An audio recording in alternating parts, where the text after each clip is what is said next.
خضر راہ شاعر، یہ حضرت خضر علیہ السلام اور اقبال کے درمیان ایک مکالمہ ہے۔ یہاں پہ علامہ اقبال ان شعروں میں کہہ رہے ہیں: ساحل دریا پہ میں ایک رات تھا محو نظر،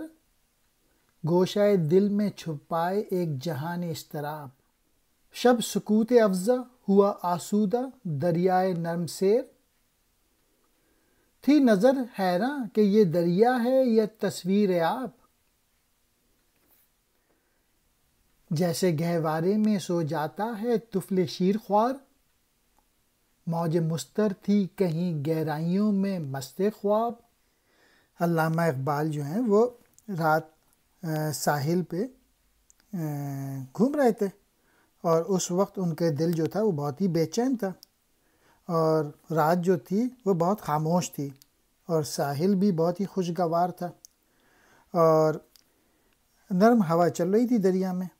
اور اقبال کہتے ہیں کہ مجھے تو حیرانی اس بات پہ تھی کہ یہ دریا یا پھر تصویر ہے، اور پھر ایسا لگ رہا تھا کہ جیسے بچہ جو ہے وہ کسی پالکے میں سو رہا ہو، یا پھر پانی جو ہے وہ تھک ہار کے